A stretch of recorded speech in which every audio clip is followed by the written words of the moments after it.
एक बार की बात है, एक गांव में एक अंधा आदमी रहता था। वह बहुत दुखी रहता क्योंकि कोई भी उससे दोस्ती नहीं करना चाहता था, ना ही कोई उससे सीधे मुंह बात करता, बल्कि सभी लोग उसका मजाक उड़ाते और उसके से की बहुत मजाक उड़ाते थे और वह बहुत दुखी हो जाता था। एक समय की बात है कि वह भगवान को बहुत कोसते कोसते उनके मंदिर में पहुंचा और वहां उनके मंदिर में सर रख कर रोने लगा कि हे भगवान, आपने मुझे ऐसा क्यों बनाया है?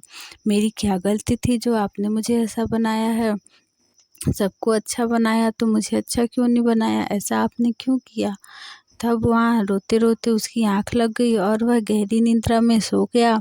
तब उसने सपने में देखा कि अंधेरी रात थी, वह हाथ में लालटेन लिए नदी के किनारे जा रहा था।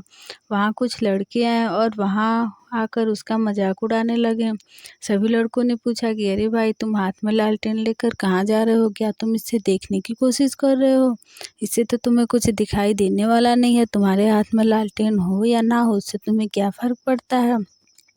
इसी तरह सभी बच्चों ने उसका खूब मजाक उड़ाया। वह व्यक्ति उस समय दुखी नहीं हुआ, वह साहस से बोला, हाँ भाई, मैंने लालटेन लिया है और मैंने ये लालटेन अपने लिए नहीं लिया है। मुझे पता है कि भगवान ने मुझे अंधेरे में रहने के लिए बनाया है और मैं उसमें रहना सीख भी गया हूँ। मुझे पता है कि कहाँ पे मुझे कैसे रहना है।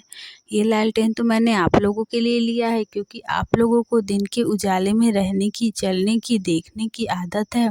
तो कहीं जब मैं अंधेरे में बाहर निकलूँ तो आप लोग अंधेरे में देख ना सको और मुझे धक्का ना दे दो, चाहे आप लोग को मुझसे चोट ना लग जाए, इसलिए मैं ये लालटेन आपके अपने पास रखता हूँ आप लोगों के लिए।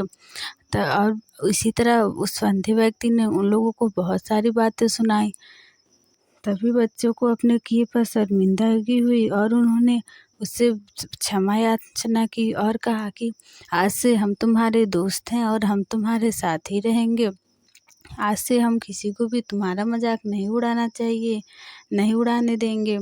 तो दोस्तों, इस कहानी से हमें क्या शिक्षा मिलती है? इस कहानी से हमें ये शिक्षा मिलती है कि हमें कभी भी अपनी कमजोरियों पे ध्यान नहीं देना चाहिए। हमें अपनी कमजोरियों को ही अपनी खूबी, अपनी ताकत बनाना चाहिए, क्योंकि धरती पर कोई ऐसा मनुष्य नहीं है जिसमें कोई ना कोई कमजोरी ना हो।